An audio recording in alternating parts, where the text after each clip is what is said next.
Given the frankly crazy at times market moves that we saw in the last couple of days on GameStop and surrounding companies, what's your take on the impact this could have on the banking system?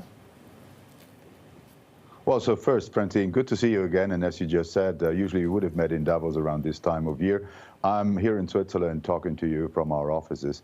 On the issue you mentioned, look, we've seen an increasing number of retail driving single stocks, but also, markets in general. Roughly 30% of the market currently is driven by retail traders, which is way higher than it's ever been before. The emergence of being able to trade from your phone or from home for free has really facilitated retail becoming a bigger part. And just to put it in perspective, yesterday, 39 million contracts were traded in retail space. Last year, on average, it was 29. The year before, it was 19. So this is really strongly increasing, and it has implications for markets. But at this point in time, it's like everywhere, since trading is important, retail is taking a bigger share of the market. But the phenomenon you alluded to is a specific one, and that's around single stocks that have been depressed. But how should banks actually look at some of these market risks? Is it completely separate to what you worry about at UBS, or is there some underlying concern about pent-up demand? So, I think you have to start from, what causes this. There are two sides on these trades that, you discuss. One is short sellers who basically short stocks. And then the other side is really, retail traders buying options on these stocks in the expectation that they would improve. And what kicks in then in terms of market dynamics is that those that sell these options really need to buy the stocks in order to cover, their own positions. And at the same time, as that increases the buying of those shares, it does increase the need for those that have shorted the stock to actually buy the stock to cover any potential losses for them. So they get into what is called a short squeeze. These two dynamics on both sides of the markets are playing out. And for us, we've seen normal business on our options desk. We've seen normal business on our trading desk. It just doesn't run through the banks. It's two sides of the markets, hedge funds in particular who have shorts, and sort of a vast army, I would say, of retail traders that basically are moving in a kind of concerted action to drive the price in the other way. And, you could easily say, well, if you want to avoid these dynamics, just, don't short stocks, and all hedge funds are probably revisiting all their stock positions at the moment. But, that's not where the major banks and financial players are really seeing any difference in the flows in their organizations. Outside, we sell options, of course, and to the degree that we sell options, we cover our positions. But for us, it really doesn't have a big implication. As a former life of a central banker, how should central banks look at it? They look a lot at credit risk. Do they need to, look at market risk and possibly regulate this type of behavior? I think the SEC is monitoring this because clearly there is some coordinated action, and that there's been lots of evidence where basically front-running, collusion, and all of these issues would just need to be made sure that there is no market manipulation behind it, and that's why it's being monitored. The one thing that I'm concerned about is, these activities, whether it's sort of the hedge funds covering their short positions or whether it's, other, it basically sucks liquidity out of the market. And that is really draining liquidity. And it's the liquidity implications that I think, need to be monitored closely from a market perspective. I'm much less interested in single stock directional trades with two sides, with two parties on both sides of a deal. There's always a winner and a loser. And, for us as financial institutions, that's not the issue. It's the liquidity in the market if this sort of becomes a regular pattern, and the question around, does this all happen without market manipulation? What's your take on the economy right now, Axel Weber? Do you worry about a double-dip recession, given there are concerns about delays in vaccine rollout, certainly in Europe, but we're also seeing the number of infections rise at the same time as we're racing to vaccinate people? Yeah, so I think, we clearly have revised down our estimates for the first quarter of 2021. And as a result, most of the central banks, the Federal Reserve, the ECB, have forecasts that actually haven't reflected sort of the start of the year well, so most likely the ECB in March is going to adjust their forecast.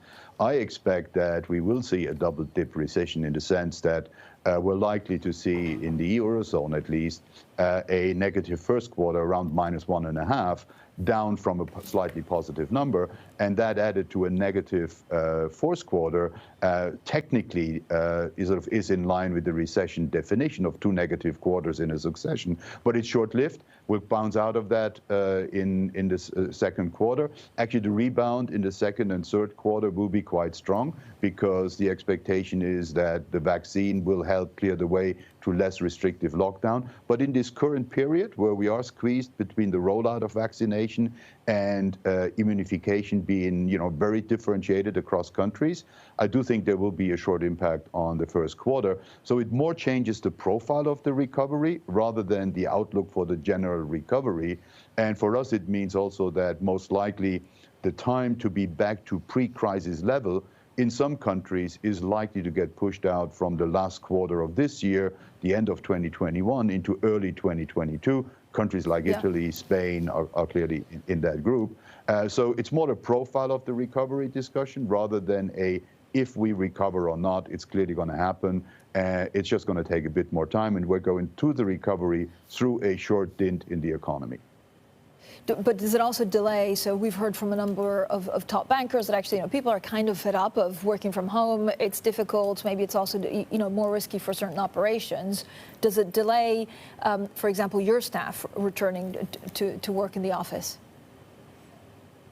Well, so we have roughly 80% of our staff can work and is working from home. We have the capability of having 95% of our people work from home, which is, quite a strong number. At this point in time, the governments are asking us to have as many people as possible work from home. So for the next couple of months, as the vaccine in Switzerland and in Europe gets rolled out with some delays, we're probably going to see more work from home short term. Medium to long term, I think it's clear that people will return to the office, but we'll see a new calibration of working from home versus working in the office. People will probably not use a day or two of working from home as part of their regular work pattern during the week.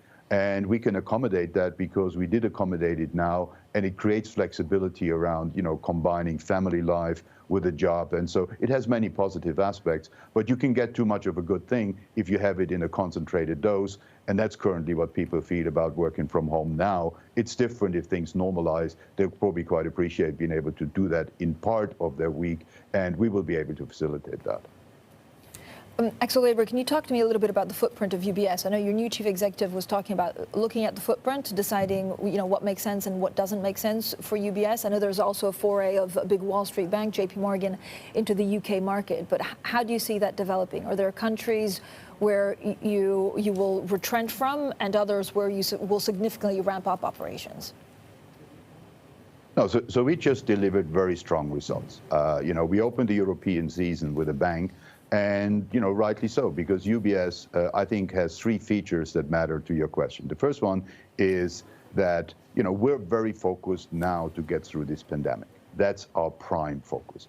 The second issue is beyond that, we are working from a very strong home base here in Switzerland, and the Swiss bank is the anchor of some of our success and continues to be.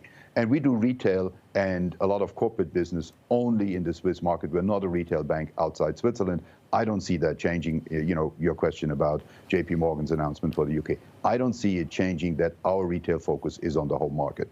And in the home market, you need to be the dominant player. You need to be very cost efficient if these large players, and this will happen at increasing numbers internationally, roll out retail business funded by a strong home base, for example, in the case of JP Morgan from home. So everyone get dressed warmly because that headwind is going to continue for retail giants in the home market. Third point is we're a wealth manager.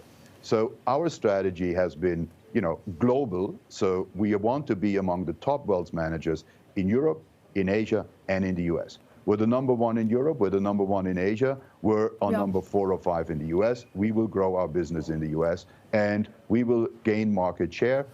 We have a strong balance sheet. We're ready to take more market share in our asset gathering business, asset and wealth management, and we're very focused on that. So no focus on retail outside Switzerland, clear focus on growing in wealth management and asset management. Andrea Ortell just got named chief executive of UniCredit. Does it actually, will you show any flexibility to his deferred comp? Oh, no, we have a very, and again, I'm not at liberty to talk about any individual contracts but we have a very clear policy, and, it can be summarized in 2 words. It's leave loose. We've applied that policy throughout. If executives take another turn in their career and move to another organization, that is their decision, and it has no implication for us. So we're not in any part of the discussions on this. We have a very clear policy, and we've consistently communicated our policies for years. Axel. As far as Andrea is concerned, I wish him luck. He's a great executive.